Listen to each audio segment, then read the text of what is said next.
welcome back, my Allotopians, to another showcase. As you can see, things are a bit different. I think it's more welcoming. Let me know what you think in the comments. So today's showcase, the thumbnail says Vegas, baby. And yeah, it's got something to do with Vegas.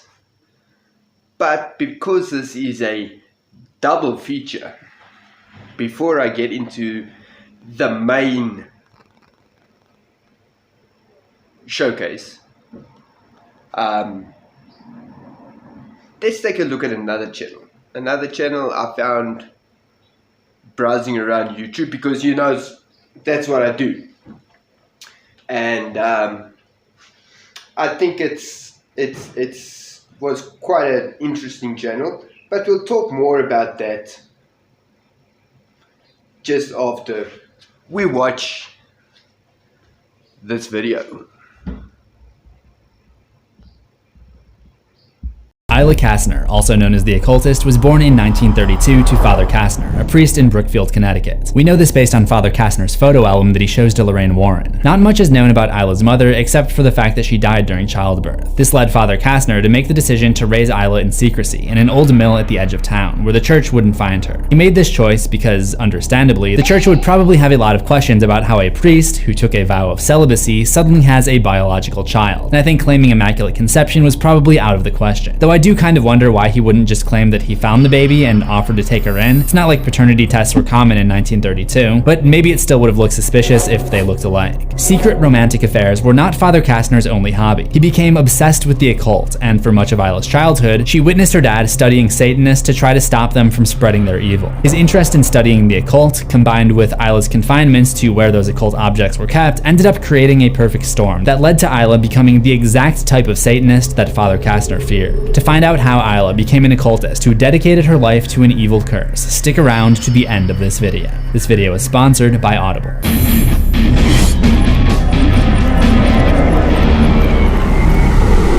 Welcome to Horror History. In this lesson, I'll be covering the life, atrocities, and death of Brookfield, Connecticut's most deadly Satanist, Isla Kastner, or as I sometimes call her, the malnourished lady. Before Isla's birth, the church had been using an old mill by the river just outside Brookfield, Connecticut for storage. As Father Kastner put it, it's where they put the things that they were afraid of, things they didn't understand. Leaning into the metaphor, he thought this would be the best place to raise his illegitimate daughter in secret. When I say it out loud, it kind of makes sense that Isla turned out the way that she did. Since Father Kastner raised Isla in secret, it's safe to assume that she was homeschooled and wouldn't have been allowed to have any friends, except for maybe her dog, Petey. Either way, Isla couldn't have had much socialization with other kids or anyone besides her dad. While Father Kastner didn't seem to think this was a problem, it was just the two of us.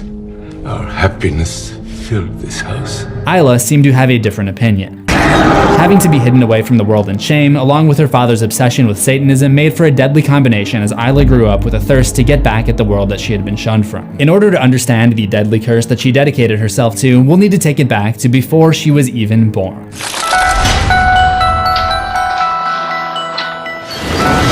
When cults are mentioned in the mainstream lexicon, they're usually associated with the 1970s. This is because some of the most infamous and destructive cults were brought to light during that decade, one of the most prominent being Charles Manson and his followers. You feel blame? Are you mad? Do you feel like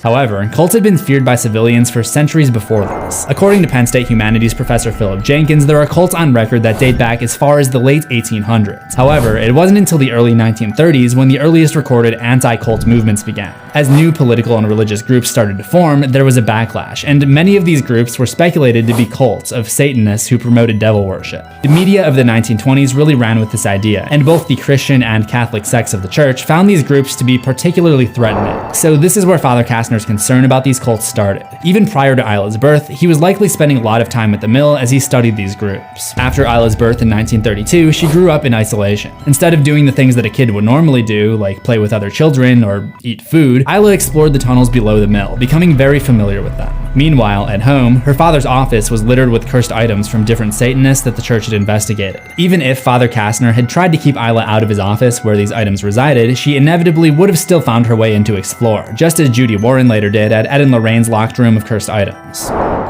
Honey, what are you doing? Come here. You know better. Like Judy, Isla would have been curious about what her father was spending most of his time doing and about the unique items that filled his study. The difference is that growing up, Judy had 3 adults to look after her. Isla had 1. Where Judy had other outlets to be a normal kid, like roller skating with her babysitter or raising the chickens, Isla really only had her father and his obsessions. As Father Kastner would later state himself, I continued my studies into the occult. I wanted to protect her from all this. But instead I created a fascination. As the anti-cult scare of the 1940s started to die down, Isla entered her late teens and early 20s. I would credit Isla's virtual isolation as a child leading her into a life of rebellion and desire to break away from her father. I mean, plenty of teenagers try to rebel against their parents and form their own identity without having been confined to a secret hidden life. But where most young adults leave home to form their own identity by going to college, joining the army, dating some lunatic their parents don't approve of, dyeing their hair some ugly color, getting tattoos, or even subscribing to CZsWorld, Isla took what she had become most familiar with, the occult, and ran with it. Isla's life from 21 to 49 years old is left mostly unknown. Father Kastner implies that she disappeared, stating, After all these years, I thought she'd come back to me again. in the last documented photo of her, she's 20 years old in 1952. Because it's the last photo, she must have disappeared around that time. Prior to her disappearance, Father Kastner describes her fascination with the satanic information he had been studying, so it's likely that she followed one of the many occult groups that she learned through the texts and cursed items in her dad's office. There were many to choose from, so it's tough to say with certainty which one she would have chosen. However, based on what the Warrens and Father Kastner learn about what Isla had been working on, it's possible that she didn't go very far away at all. The Conjuring films are based on the case files of the so-called demonologists Ed and Lorraine Warren. The couple had a long literary career before ever being featured in The Conjuring. If you want to dig deeper into their paranormal adventures, the best place to start is with Audible. Audible is the exclusive carrier of the Warrens' 6 audiobook set detailing stories not told in the films. Audible offers an incredible selection of audiobooks across every genre, including horror. You'll also discover exclusive Audible originals from top celebrities, renowned experts, and exciting new voices in audio. Members get a free title every month for keeps. Plus, there's a great selection of free podcasts. This month I'm listening to Salem's Lot, the Stephen King vampire story that I haven't read since middle school, so it's almost like I'm reading it for the first time. To try out Audible Premium Plus free for 30 days, visit audible.com/CZsWorld or text CZsWorld to 500-500. You'll find that link in the description, audible.com/CZsWorld.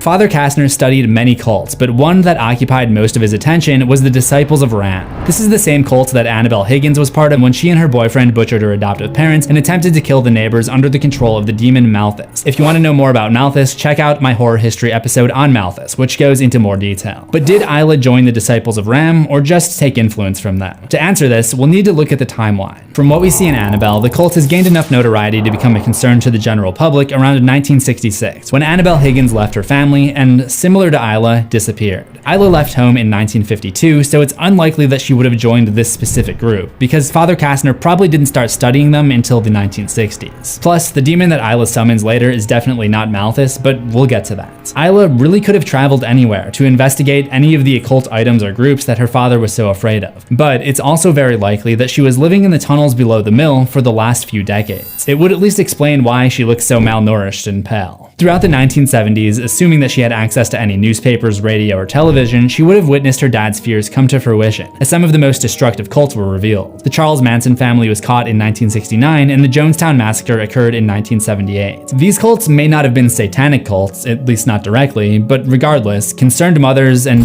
perhaps unintentionally the Beatles, amped up a nationwide panic that Father Kastner had dedicated himself to preventing. All of this set the scene for the 1980s.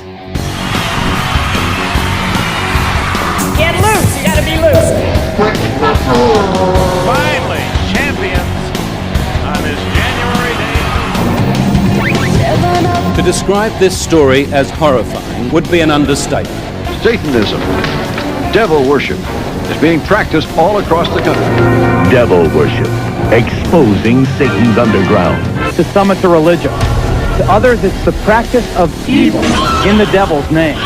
It exists and it flourishes. There's another attack upon our society. Yes, there's a vast movement toward the occult within the cartoon and toy industry. Those represent the horns of Baphomet or the horns of Satan. How could this happen to you? To a nice boy from a good Catholic school and a fine middle-class family. Is it the church's position that demonic possession is possible? It certainly is. The Satanic Panic of the 1980s was basically a repeat of the anti-cult scare of the 1940s. The event that really marks the beginning of the Satanic Panic was a book called Michelle Remembers, which was written by Canadian psychologist Lawrence Pazder with his patient and then later wife, two titles that should probably not go together, Michelle Smith, about her scarring childhood memories in a satanic cult. While the validity of this book has since been debated, it was widely popular and sparked a media frenzy, fanning fears and sparking many allegations of Satanism. If Isla had any access to the media at all during this time, she would have been exposed to this moral panic, which was directly associated with the church. Due to her position, Isla already had it ingrained to associate the church with shame and resentment. According to the New York Times, early in the 1980s, baseless conspiracy theories about cults committing crimes against children spread around the country. The way that Father Kastner speaks about the disciples of Rem alludes to this phenomenon. They defiled Holy Land with their obscene rituals, and they committed acts of blasphemy, which I shall never speak of.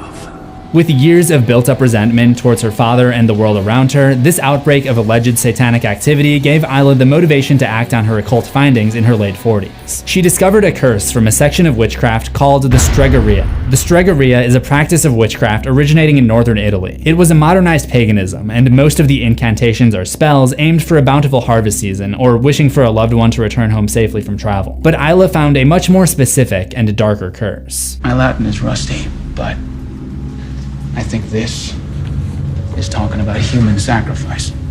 One by murder and the other by suicide. Whether Isla really did leave home to discover the Stregoria, or if it was one of the many texts in her father's study, she figured out how to perform this curse and put it into action in May of 1981, just before she was set to turn 50 years old. Isla built a large stone altar in the tunnels under the mill, which I have to admit is really impressive considering it looks pretty heavy and she probably only weighs about 40 pounds herself. On the altar, she carved a pentagram and lined it with black candles. Through this curse, Isla could perform a ritual at the altar, allowing her to take possession of other people. She lights the candles around the pentagram with a chalice in the middle, then cracks an egg into it and lights it on fire before drinking from it. Probably the most protein she got the entire month. The curse requires Isla to connect to the subject that she wants to control in order to offer their soul to the demon that she summoned. She does this by putting a physical witch's totem in that person's possession or on their property. Isla makes her own totems out of the jaws of animals and other natural materials. I'm guessing she got the animal skulls from livestock in the area, and this may also explain where she's been getting food from and where she got the eggs for her ritual. It's not exactly clear how or why Isla chooses her specific victims. We can only assume that she surveyed the people of Brookfield and chose those who fit the profile needed for the curse to work. We eventually learned that this curse requires a human sacrifice, one by murder and one by suicide, so she targets a pair of unsuspecting college students, Jessica Strong and Katie Lincoln. Isla could have hidden the totem somewhere in Jessica's dwelling at the college, or she might have tricked her and given it to her directly. Whatever the case may be, Jessica must have thought her totem was something interesting rather than a dangerous witch artifact, because she brought it home with her to Danvers, Massachusetts, unintentionally allowing Isla to take control over her.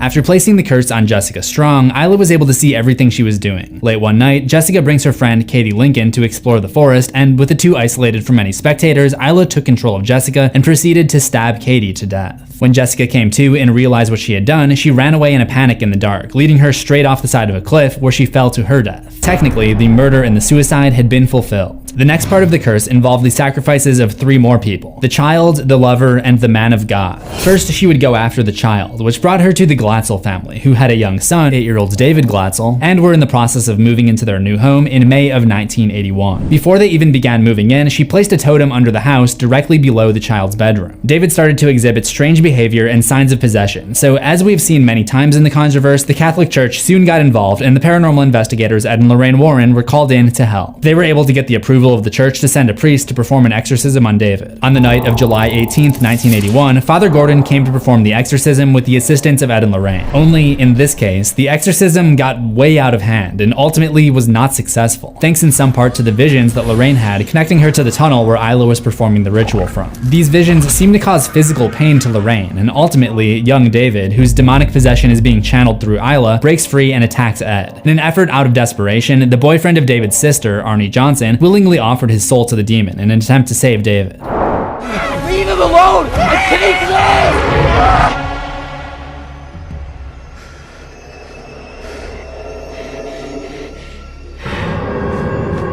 Since Arnie was connected to both David and his sister Debbie Glatzel, taking control of him would grant access to the child and the lover. Arnie and his girlfriend are in love and constantly expressing physical affection prior to Arnie's possession. Because he willingly offered his soul, Isla wouldn't need to place a new totem in order to possess him. The evil goes dormant inside of him, so everyone lets their guard down for the time being, believing that the exorcism was a success. However, it would not be long before Arnie would start to notice visions of Isla, who eventually takes full control of Arnie and possesses him to kill his landlord, Bruno. The Warrens figure out that Arnie is still possessed and try to provoke the evil entity inside of him by setting up religious objects such as the cross and having him read from the Bible, which he surprisingly does with no problem. However, the Warrens are operating under the assumption that his possession would follow the same rules as previous demonic cases that they had dealt with, like Malthus, who would be averse to holy objects. What they seem to overlook is that it's not actually the demon that's directly taking possession of him, it's Isla herself. That makes this case more similar to the Enfield poltergeist case in 1977, where a girl named Janet Hodgson was possessed by the nun demon Valak, but Lorraine wasn't able to detect Valak because it was using the ghost of an old man as sort of an intermediary.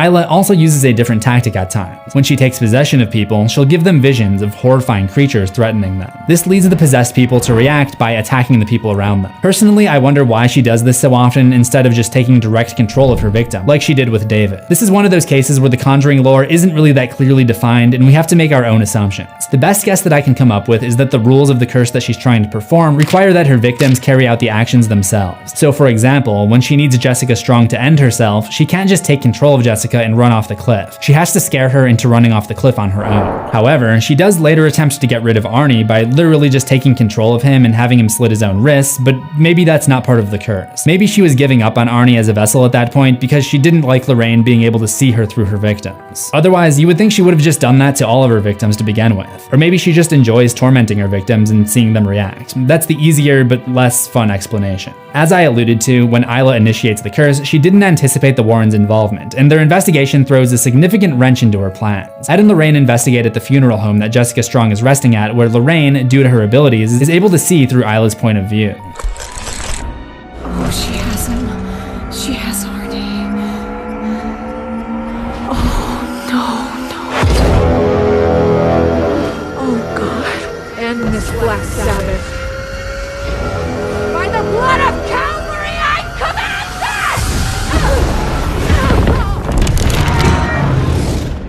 this! Isla is surprised by Lorraine's psychic visions, but doesn't seem too afraid of her. How are you doing this? God has shown you to me. And your God has damned you. In addition to possessing living people, Isla can also possess corpses, temporarily giving them life, because apparently she can just do that. Good to know. As she discovers Lorraine watching her via the psychic connection, she takes control of a big boy in the morgue, sending it to attack, and Ed is able to pull Lorraine out of her vision just in time. If you're interested in the mechanics of this, look at it like this. Lorraine was looking in on Isla by touching her previous victim, Jessica. Now that the connection is formed, Isla can look back at Lorraine, as long as Lorraine is still touching Jessica. And Isla can control other things in the room while the connection is still established. When Lorraine lets go of Jessica, the connection seems to be broken up, and Isla loses control of her big boy and he collapses. The cleaning crew in the morning is going to be really confused. But Isla sees Ed, who is already vulnerable due to his poor health, as a potential tool to get rid of Lorraine. Not only would this leave Isla unopposed, but I imagine that Lorraine could have checked off the box for the lover for her evil ritual, due to Lorraine's unwavering love for her husband. She sends a new totem to the Warrens' house disguised as a bundle of flowers, and her assistant, Drew, unknowingly brings it inside. It's not out of the ordinary for the Warrens to receive gifts from the families that they had helped in the past. This allows Isla to take control of Ed, who also gives her access to see into the Warrens' house and view all of their research. She seems to be taking a particular joy in possessing Ed by taunting him. Oh, don't worry, Mr. Warren.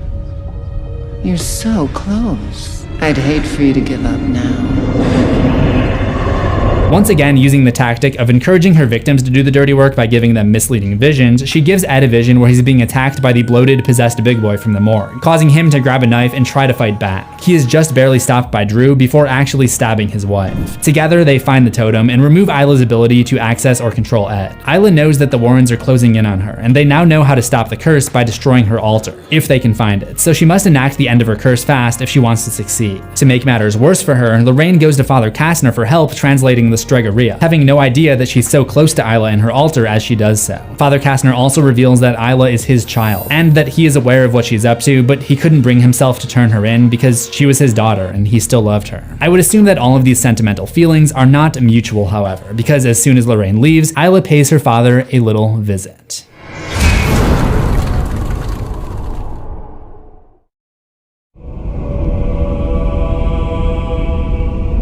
As Father Kastner prays for forgiveness for his failures as a priest and as a father, he's cut short when Isla coldly slashes his throat, not even giving him the time to utter his final words. This action, whether she planned it or not, fulfills the man of God part of the curse, bringing her one step closer to winning. If she managed to kill Lorraine, no one would be there to stop her from killing a child to satisfy the last requirement of the curse. However, she knows that she's in real trouble, because if Lorraine destroys her altar in time, the whole plan will be broken up. Luckily for Isla, she made her altar out of stone, and Lorraine can't move it on her own. She reaches and attacks Lorraine. Specifically, she tries to stab Lorraine in the eye, both a literal and figurative attack on Lorraine's psychic visions that have been the cause of concern for Isla so far. But it is Lorraine's psychic ability, once again, that saves her, because she's able to see herself through Isla's point of view, and it is only there that she notices the rock that she uses to smash the occultist and break free. When Ed arrives to save and protect Lorraine, Isla once again takes possession of him by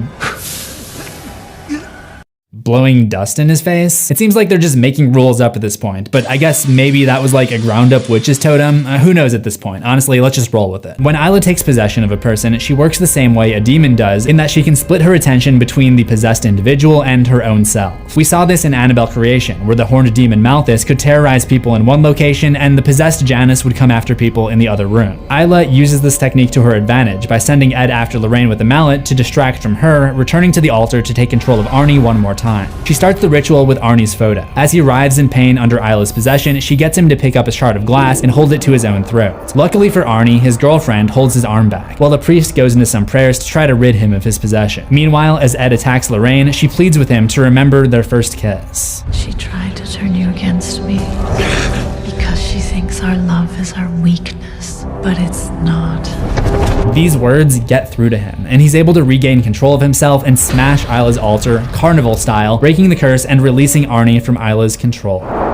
Your curse is broken. In the end, Lorraine's ability to get through to Ed was fitting. It was supposedly their love that helped them defeat Isla, and she was not able to stop them because she didn't know love. As the illegitimate daughter of a priest, she lived an isolated life where her only family looked upon her in shame. Although her father may have cared about her, she was blinded by resentment. The malnourished lady was also malnourished from love. But even with her master plan literally having crumbled before her, Isla emerges from the dark with a knife in hand, looking like she's going to use it to take revenge on the paranormal couple that had ruined everything for her. Before getting the chance to do this, the demon she had summoned finally arrives in a corporeal form. It is not clear who this demon is. We only see it in the form of Isla herself. To me, this suggests that the identity of the demon doesn't really matter, because Isla is the true evil of the story that had possessed each of the victims so far. Unlike the previous Conjuring movies, which draw lore from the old grimoire The Lesser Key of Solomon, which appears as a book called The Devil's Welcome in the first Annabelle movie, the dark magic conjured by Isla was inspired by the Italian concept of Stregoria, which is just an archaic word for witchcraft. There isn't a specific roster of demons associated with it. So the Warrens see this demon in the form of Isla as it twists and contorts her before finishing her with this.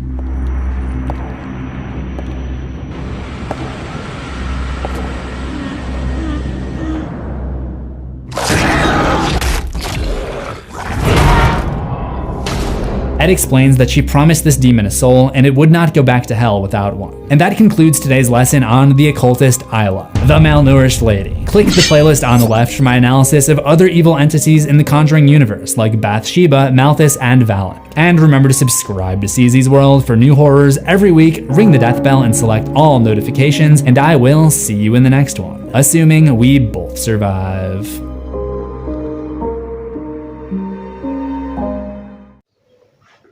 Okay, and there we have it. CZsWorld. quite interesting stuff. Go and check out his channel. He's got a lot of the history behind the demonic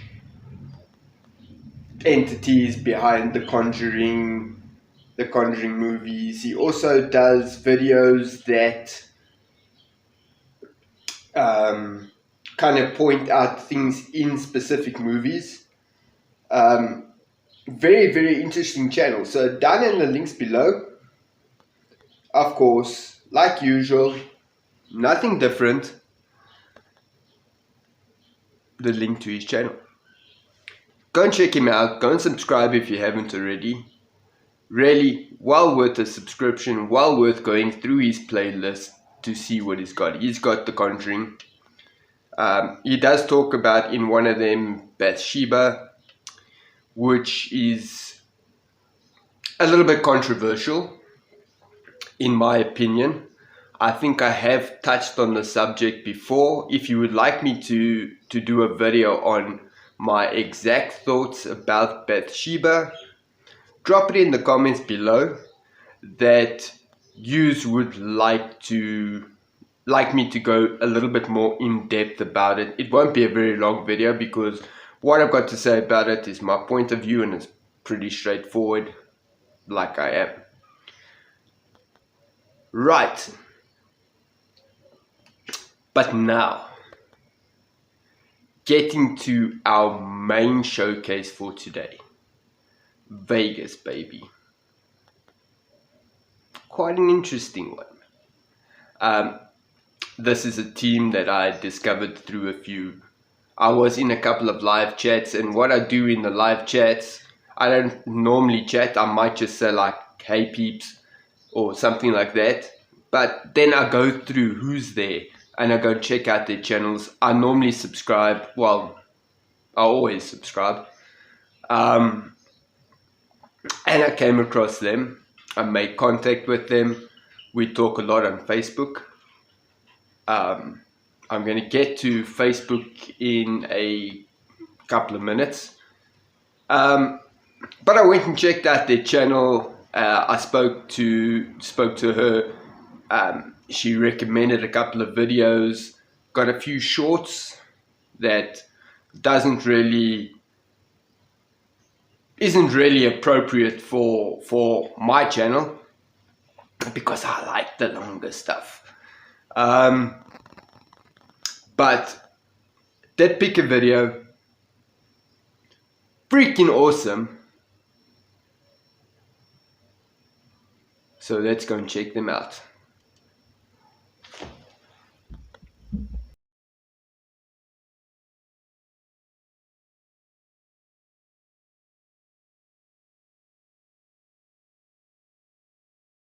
You're not going in there. There's a reason why that room is locked. Let it be locked.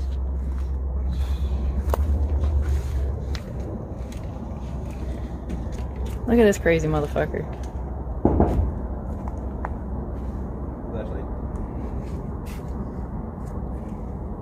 Is that really Vegas's light pollution? Probably.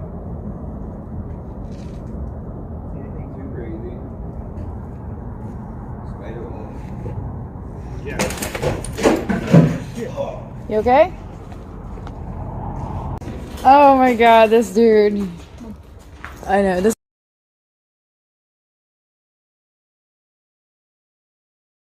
Hey guys, so we are on another abandoned exploration. Hope you guys enjoy this video. Here we go.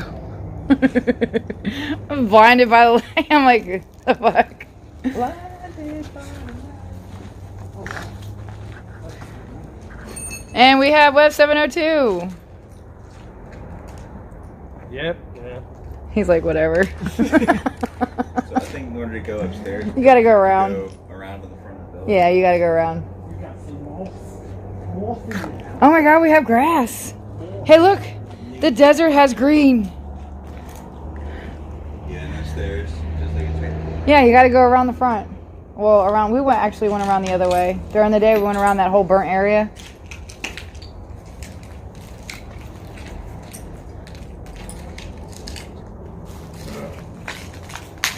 Everybody in their bodily functions, man. It's a hell of a party tonight. Got gas all up everywhere.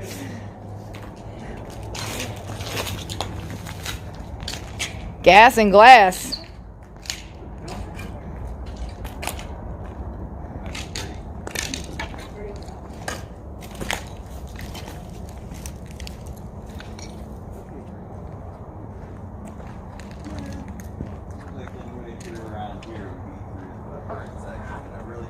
No, you can go around.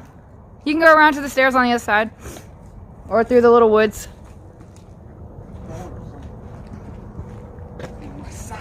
Or we can go through there. I don't want to walk in the burn section. And I'm talking about right there.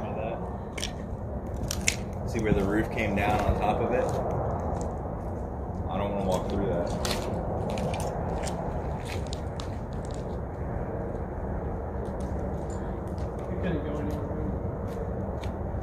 Ooh, I have distortion.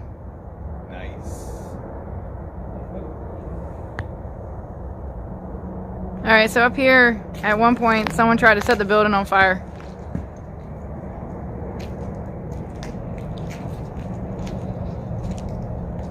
And across the street is a road. Imagine that. So you're gonna hear cars in the background. Just to let y'all know. And this is what happens when a roof falls down. It goes kapooey. And it turns into rubble. It's like that damn freaking thing that people use. The trailer. I actually walked through here. The spinning chair. I actually walked through here last time. It's not that serious. I mean, I'm looking at the side wall here, and I'm seeing beams that are just completely burned through. Alright, the first one to get through owes me a cookie. What? I ain't owing no cookies to nobody. There's some motivation for you guys. Woo, didn't die. All right. Almost did. Don't speak too soon. Yeah, there's a Pete. Watch some. There you go. Yeah. I should have said Twinkie. I can't even say that shit with a straight face. Oh my god. Oh, inside joke. My flashlight sucks because it's like dying. Yeah, they did. Oh, palm tree caught on fire. Poor baby. If y'all don't know me, and if you guys are just, I can see I have a lot of newcomers to my channel. I love palm trees, and this to me is so sad because palm trees are just the most beautiful tree in the world to me, and it makes me sad when I see palm trees like this because I never grew up around palm trees, and to come out here and actually be able to admire them and see them, it's a beautiful feeling. It really is. But yes, my thing is palm trees, and every once in a while you'll hear me say that look at that sexy palm tree.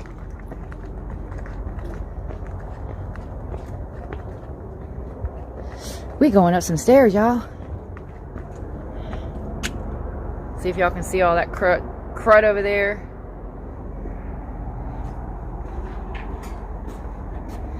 Ooh, this is looking kind of shady, kind of sus.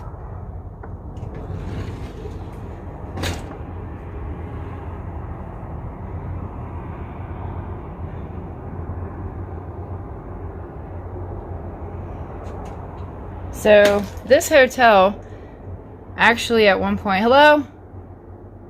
Just want to make sure there's nobody in here because there's a lot of stuff in here. At one point, inmates used to escape from the prison across the street. It's down a little ways. We just came from there because I was showing everybody where it was at. But at one point, the inmates would actually escape from the prison, and they would come here and hide out from the cops. And I think it was 92. I think. No. It's in the 2000s. Hubby is going to correct me on that. But both the hotel and the prison closed down for good.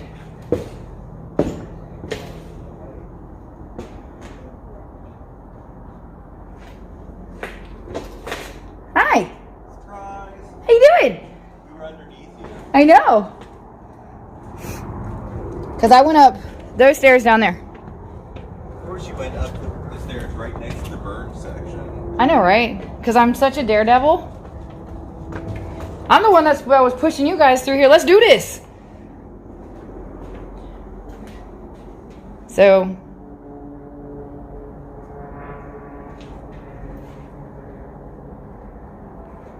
Hey, babe, what year did the prison and this place close down? Classic. We're talking about pickles. Classic. Police. Hey, babe. Mr. Vegas. What years did this close down? Hotel was built in 1957, closed in 2009. And then the prison? Prison also closed in 2009. Yeah, there you go. There you guys go there. There's your information for that. Oh, it's a shower that's actually... Hey. Is anybody in there? Hey, excuse me. I'm trying to take crap. Housekeeping!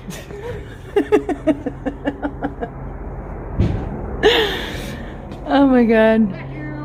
Oh, what the... Hello. Oh, all the stuff in there? Did you read the wall on your left? If it's the one I'm thinking, yep, that's the one. Oh, that's the one that they were talking about.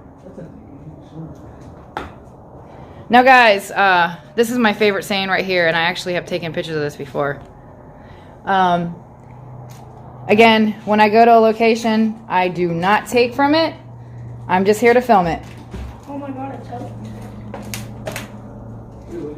That is a beautiful picture, and sucks that it has to go to waste. Oh shit, in the hole. Yeah, that's what happens when the hotel kind of like rots. Alright guys, we're going to go up these stairs. I'm going to take one for the team. Oh. That was me. That was the hubby. Hey, look at the washer dryer. If anybody's going to do the stupid stuff, it's going to be me. Oh, you're going to do this one? What's up, hon? Like, this stuff is worse. It's not too exciting up here. Little crawl space in the attic.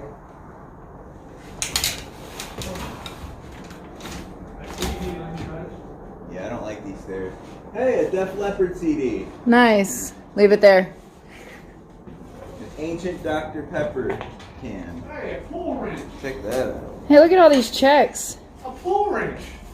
I can use it. What did I just say?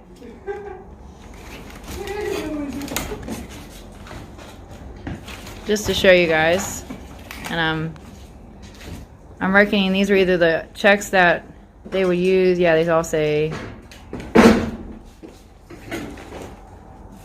I'm not gonna. I wasn't trying to get the names or anything. Oh, and just there. El Rancho Mattel, Arnie A. Jacobson. Hey, look, a vacuum, guys. It's like everywhere I go, there's a vacuum. It's official. It's abandoned. So I watch a YouTuber. His name is JP Videos. He's really awesome, and when he does his explorations, anytime he goes to an exploration, there's always a toy. So he's always like, it's official. We found a toy. Mine is vacuums. Vacuums, y'all. This must have been the storage room. I don't know what gives that away. And we're really not doing a paranormal investigation. It's just a walkthrough. Uh-oh.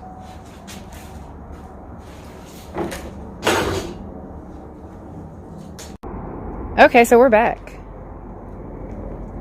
We heard footsteps, we heard people, so we just, you know, Did Dad go over there? Alright. Hey, look, a bed. I wonder if that would be comfortable.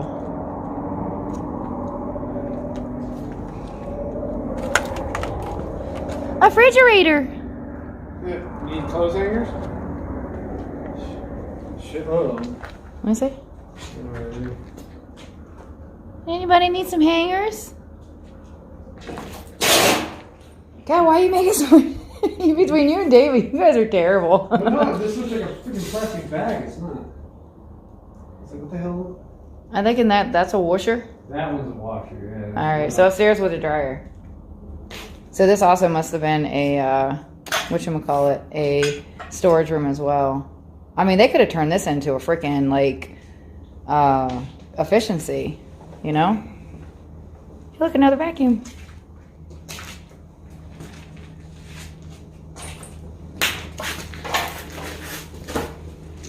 Power Valley film directly read from 2008. Well, we're not even nowhere near Pahrump. Anybody want some sheets? That should run straight into the one upstairs. I think it does, actually. Look at it. Hey, the time clock.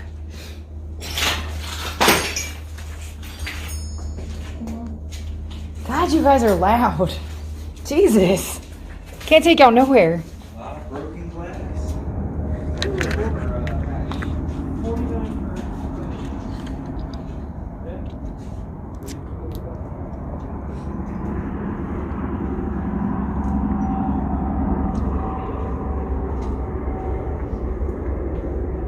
Right here used to be a palm tree. So sad. May it rest in peace. Okay, something crawled up. Or someone tried to punch the wall. That's some Matt anger issues right there. Was there and it went whoop, right up. Excuse me. Man, these vapes hit different.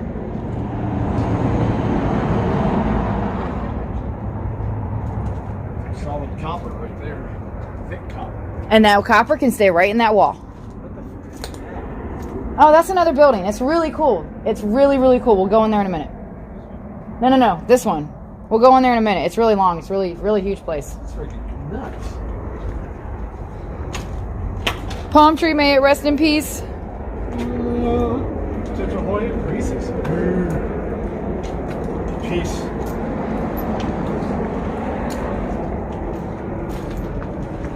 Hey, how you doing?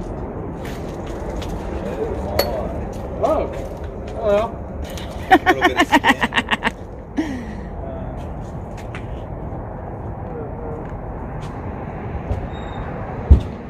Do we want to go to the Do we want to go to the front now, or do you want to go to the other side? You want to go to that big building because we're back in front where the pool is.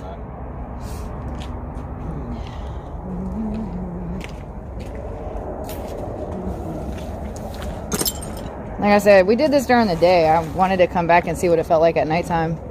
Now, getting in here is tricky. I forgot how we got in there last time, but it was somewhere over there.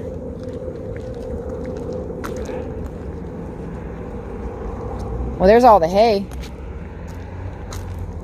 Yeah, it's not actually hay, it's pine needles.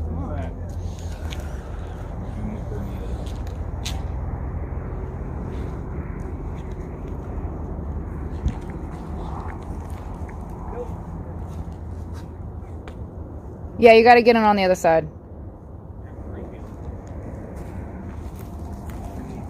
But there's a eerie feeling in there. Hey, look at that. What is it? Who remembers these? This is the way how you would switch monitors. Or it was a printer. Printer, that's right. Remember that in school.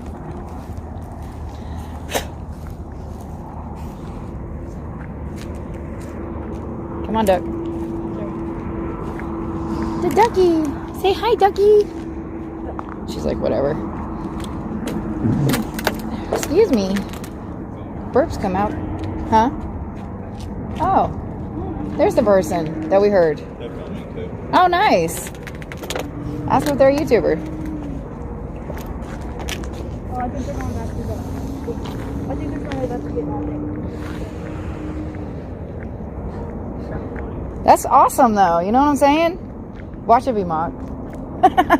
He stole my Jeep. Right? Into your house, stole the Jeep. It just happened to be a Jeep Renegade. You never know, man. Oh, that's creepy. Oh my God, you ruined a moment, bro.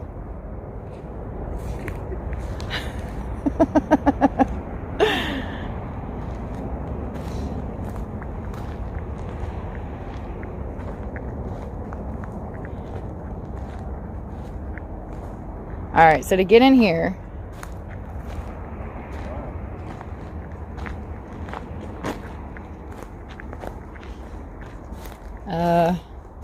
how did we get in here? I'm trying to think. I know, right? There's an abandoned house that the builder built, and the house is actually for sale. What's funny is, to get into the place, you had to go under and then up. Yeah, no, I ain't doing all that. It was a freaking pain in the ass.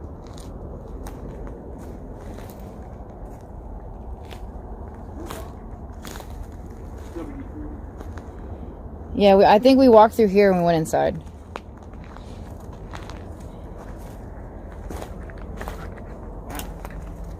A lot of trees, huh? It's a cluster F of trees.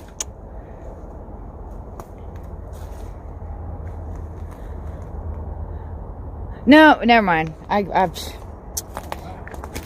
What's up?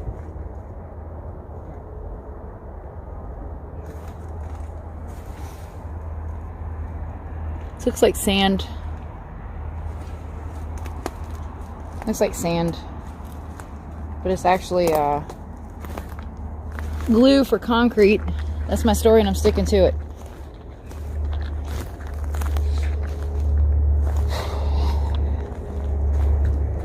That was me. Where'd they go? So this is a pit, I guess.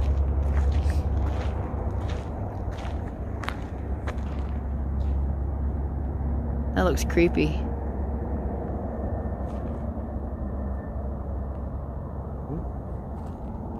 They probably went inside. So here, right here, there's actually like a whole bunch of documentation of like newspapers and stuff, which I think is really cool because it backdate to the last one that I saw was 1987.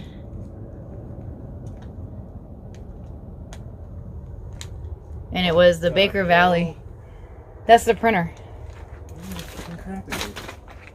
Huh? Oh yeah, there's a whole bunch of shit in here.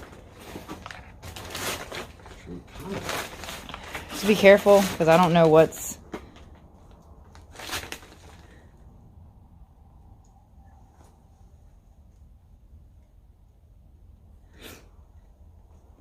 That used to be an AC unit, they took that out.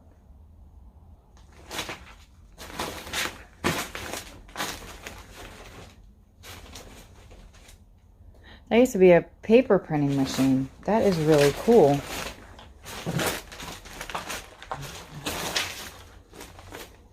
Isn't that neat? What is that? That looks weird. Yeah, it's all over the place. It's a bunch of cans of it. What is it? It's... yeah, printing ink. That is neat. That's a lot of dust. Jesus Christ.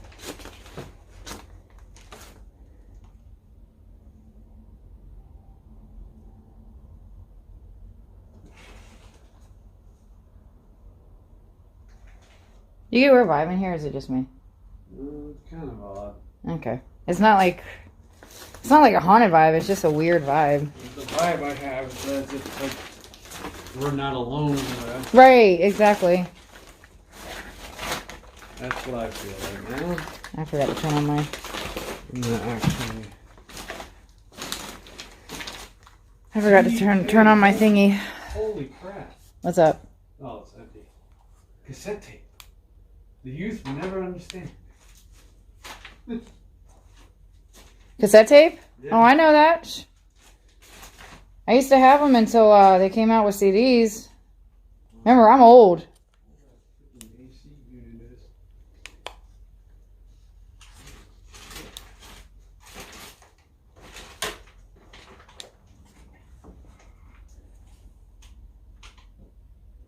Oh, there it is. There we go. What's in there? That was gonna... Another room? Bet, let's do it. Let's go in there. Let's check it out. If we can.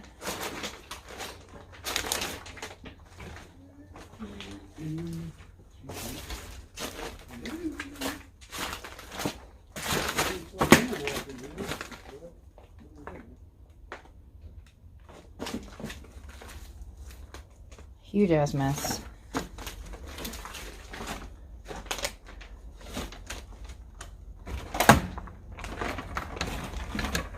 Ugh. I'm stepping on a cushion. Oh wow, that's a newer TV. Oh, nice. Back when they started to do the flat screens.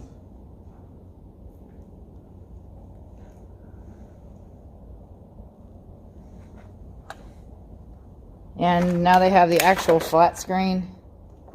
It's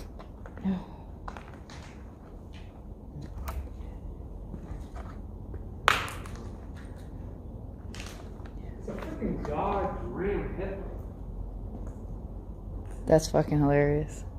It's not even broken. What the hell? Let's steal it and hide it in here. Later on we'll install it. Yeah.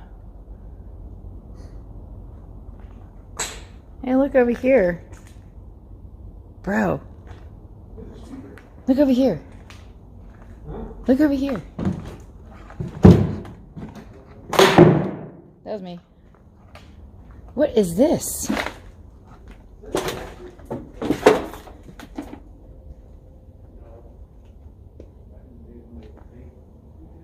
Hey, look.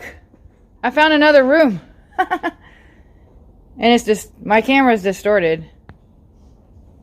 There you go.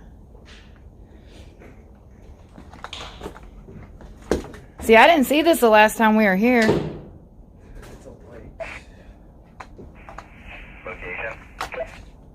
Location. Got this, hold on. Up in you.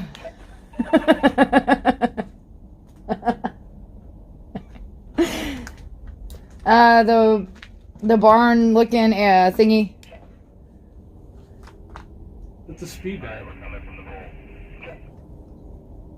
Alright, because I want to check out that one building. It's a freaking speed bag. Nice. Yeah. There's a lot of dust in here, Jesus Christ. Wait, the one at the back or the one at the front? The one in the back. Alright, second hour in the Tiki House, the main office, that's why. You gotta go in there and make sure you get that ceiling, it's beautiful. Yeah, I know, I saw it when we came here during the day. It is gorgeous. It looks like a boat.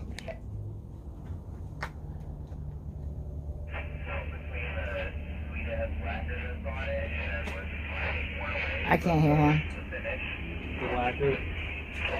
There's a lot of static. That's it? Members only. So this used to be a fight club. I think that's them.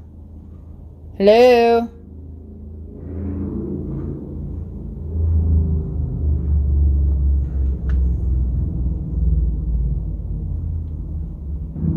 Hello, how are ya? Filming. Nice.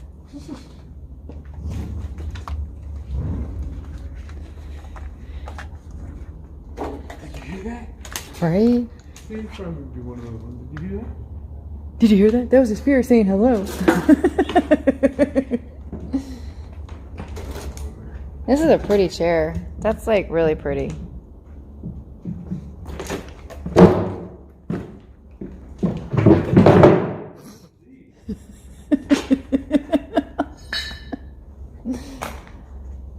Sorry, y'all, I'm slap happy. I get stupid when I'm slap happy.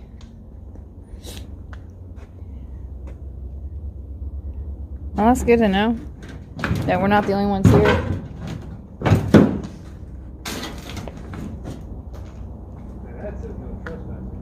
Oh, we can go in there. Let's go in there. Yeah. Aren't they coming? Alright guys, wish us luck. Alright. Something's keep... Oh, they set this room on fire. This was not like this last time.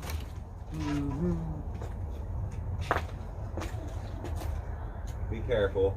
You guys go first then, because this shit was not like this. This shit got set on fire. Probably why the other one is boarded up now. Fucking homeless people, man.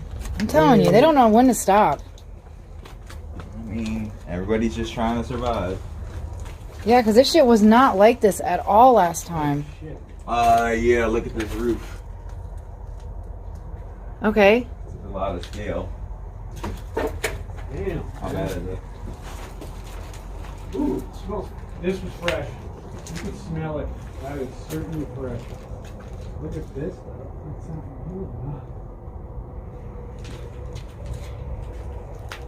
Yeah, no, there's still moisture beads in the beams.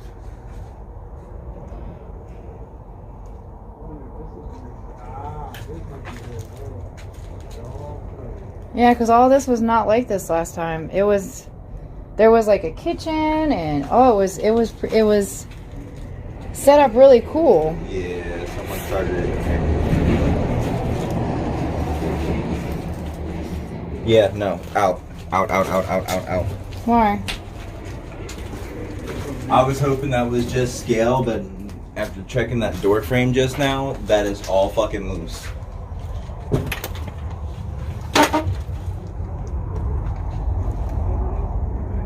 What was it? Everywhere that was black with that scale on it, I was hoping it was just, surface burn. It's crisp through. It's all back. Up front is. That's fucked up, man. See, it really pisses me off when people do that. Like, it really does. Yeah, everything up front is still.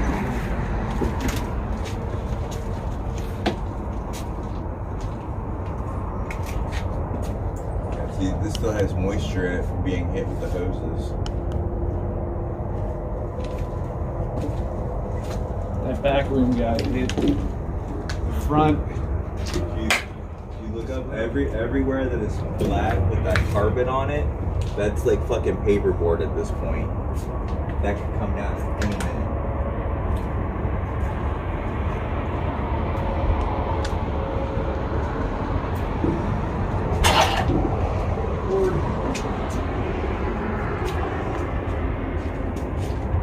This one's fairly solid. Alright. Yeah. You could see where it came through. Right where that AC, AC unit right there. These are all rooms, though. Yeah, these are all rooms. Here's the door. This is it right here. Alright, guys, last time I was here, there was a mist that literally flew right by. But it was during the day.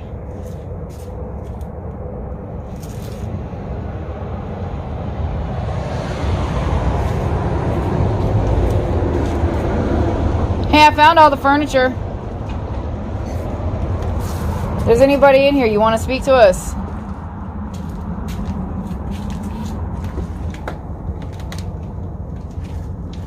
What would you, if there is anybody in here, what year is it in there for you?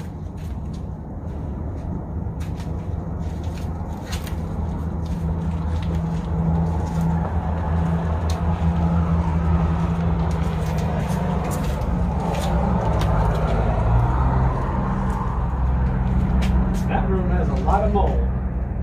That room has a lot of furniture too. That's the room that I caught that mist in. A lot of mold on that one.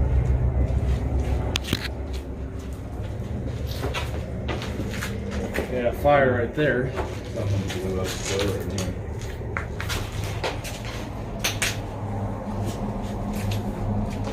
Fucking diaper. I know, right? Hey, there's some panties. Probably some weird shit definitely happens in there. I don't want to know. I don't want to know.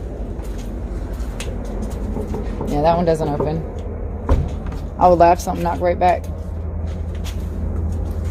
I did the same thing. It's like, stick your camera, not camera, stick your flashlight in there.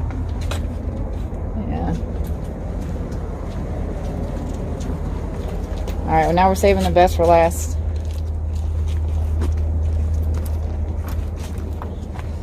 It really stinks out here. Like, it really, really stinks out in this area.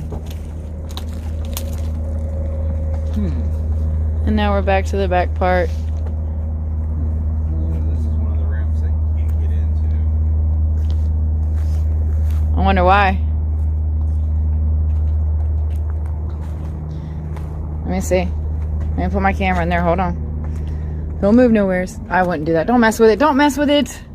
Jesus Christ.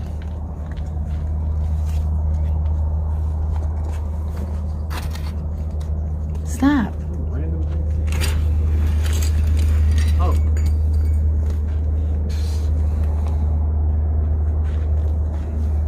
And that's the bathroom, guys. Kind of nasty. I'm good. Do what? What do you say?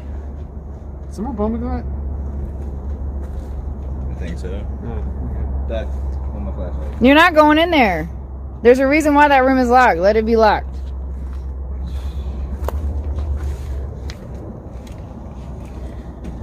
Look at this crazy motherfucker. Flashlight. Is that really Vegas's light pollution? Probably. Anything too crazy. Spider-Man. Yeah. You okay? Oh my god, this dude. I know, this is gorgeous. I want to get this on film before this is destroyed. That is just, it looks like a boat. It looks so pretty. And then this he pulls some acrobatic magic tricks tonight. Oh my god. First you see him and then you don't. He wanted to go flying into a tub and wanted to see what that felt like.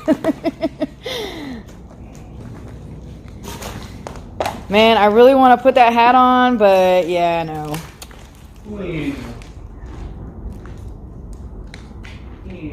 Man, they ruined the tub too. Jesus, they ruined a lot of shit, and it's only been since, like, I don't know, May or June was the last time we were here.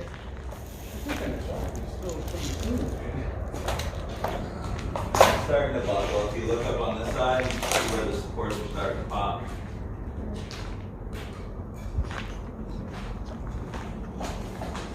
So tell them what your experience was like, sir. First I went, oh fuck, I'm falling, and then I fell. He wanted to go fly into a tub tonight. I thought I was okay, and then I stood up and realized I had blood on my fingers, and I was like, oh shit, I'm gonna be in trouble, because my wife hates it when I hurt myself.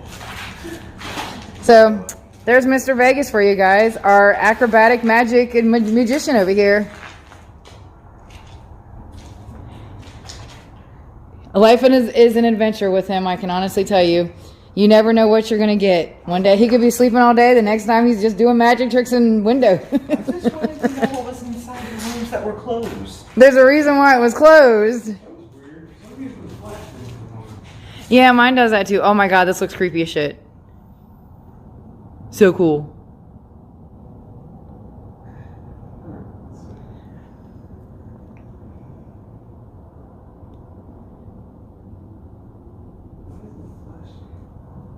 Yeah, mine,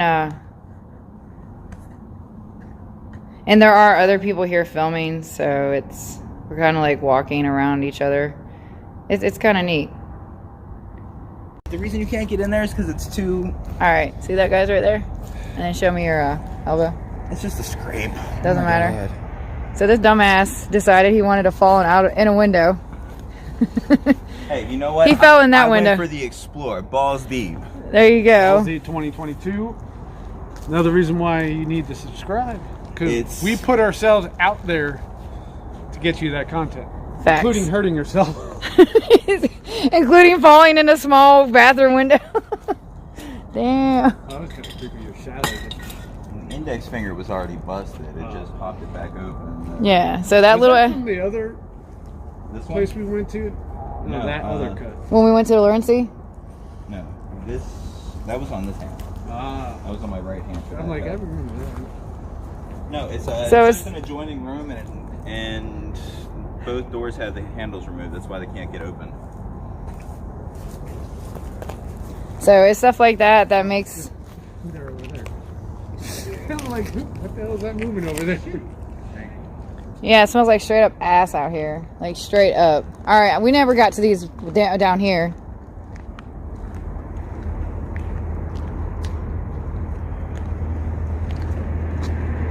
That is my car, right? Yeah. Okay.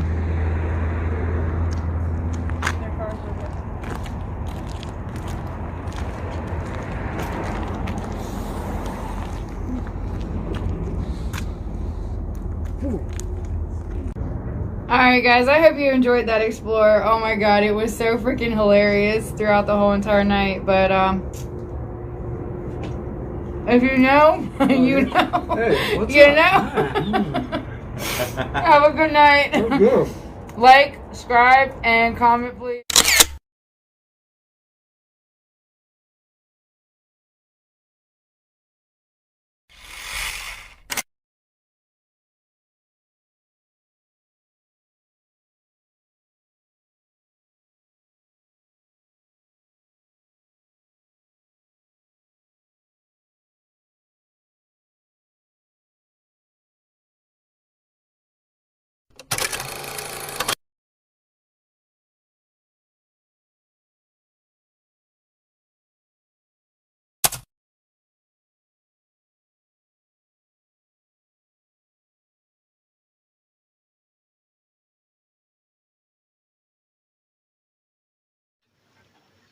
Okay, there we have it.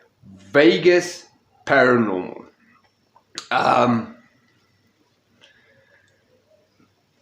What a channel. What a team. I think they do some fantastic work. I love the vibe of their investigations. I love just the pure energy behind it. It's so welcoming to watch their videos. Again, their link is down in the description below. Please guys, go and follow them. They really do deserve a sub, hit the alerts and things like that. Fantastic channel, fantastic channel. She sent me a couple of photos of the Grand Canyon and stuff like that. Beautiful, fantastic people. Really, please go and sub to them. Greatly appreciated if you do. If you do, please watch the video you've just watched now to give them the watch time on the videos, and then comment in there that you came from Ellen Showcasing. Okay, but now onto the Facebook thing. I'm busy working on a whole Ellen Showcasing profile.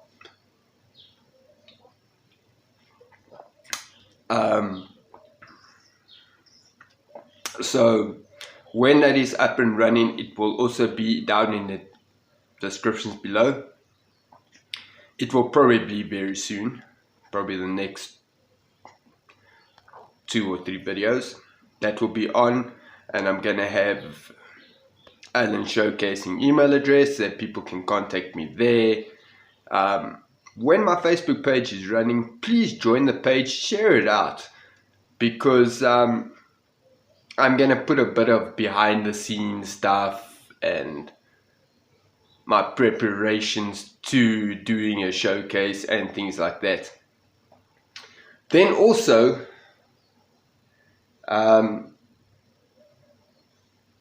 I hate to do this, but I'm gonna ask for it.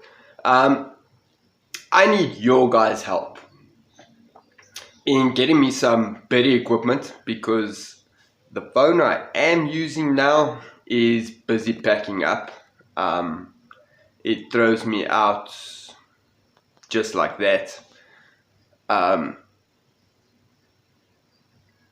So any donations that I do receive go straight to the channel. It doesn't go to me at all.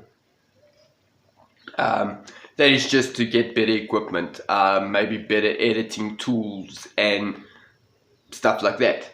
And then also, I'm looking, let's not call it donations, let me call it sponsorships, to go to the States for a few weeks. And that's where I need your help, because the exchange rate from South Africa to go to the States is astronomical.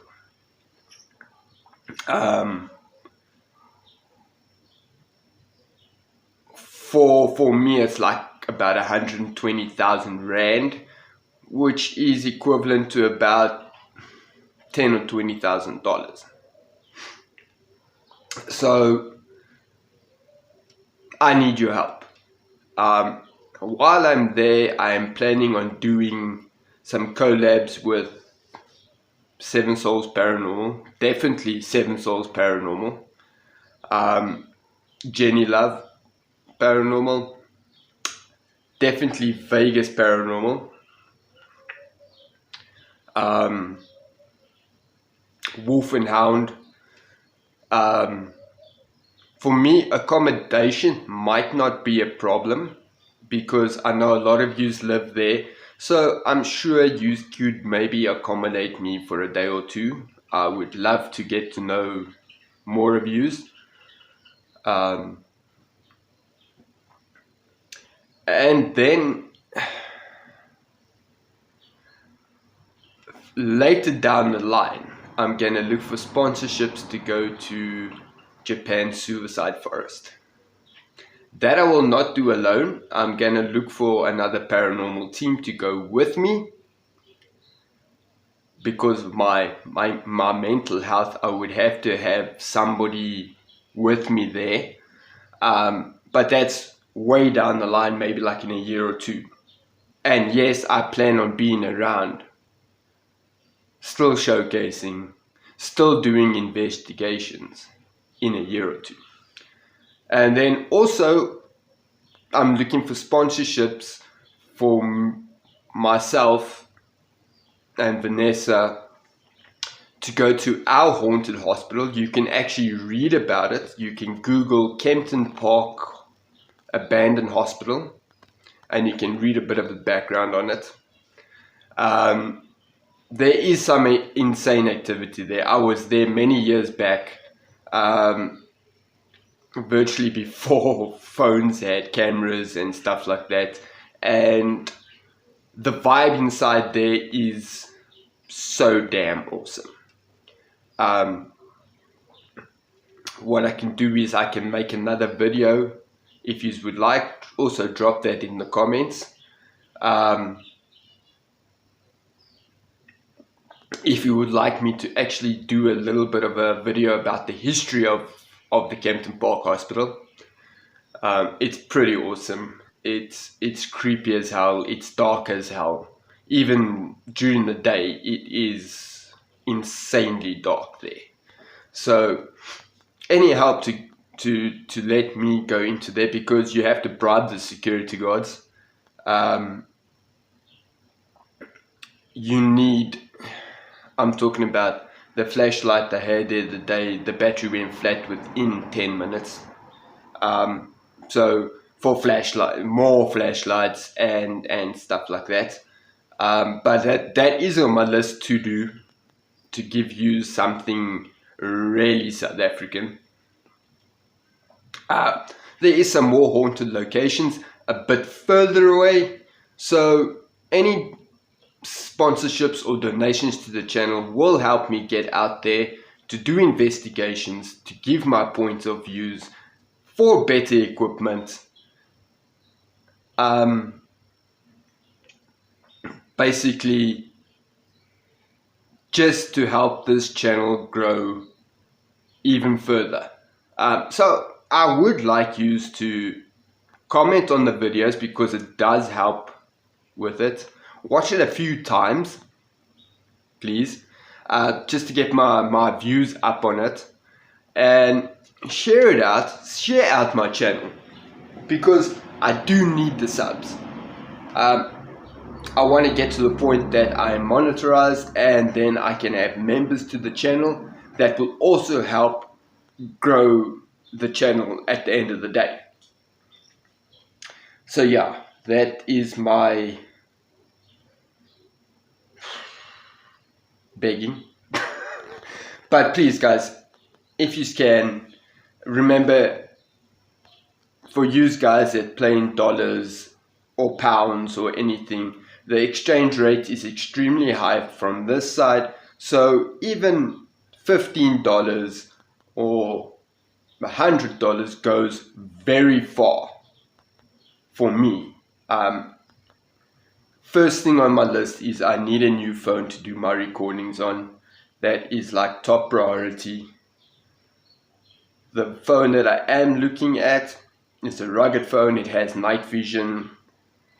Well, I think it does have night vision, but it's a much better phone. That's like 3,000 Rand.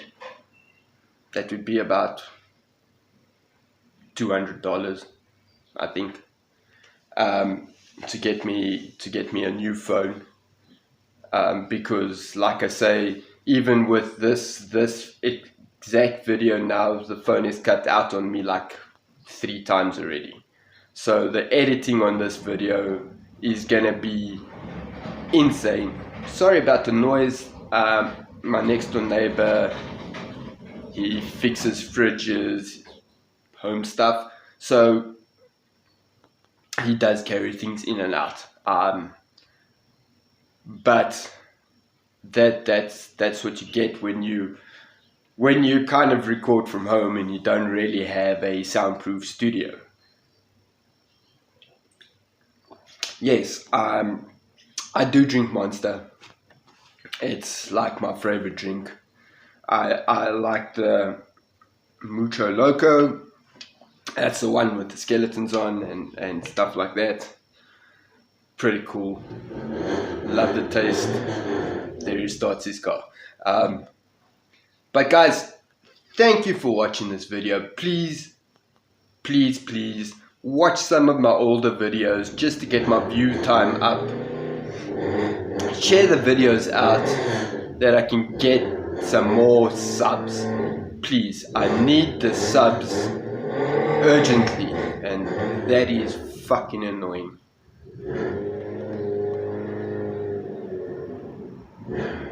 But anyway, guys, thank you for watching.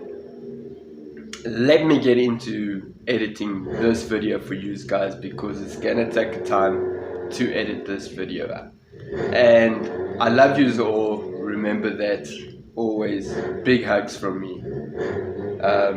Lots of love. Guys, be safe out there. Always look after yourself and look after your families. Guys, from Alan Showcasing, from me, Alan, see you next time.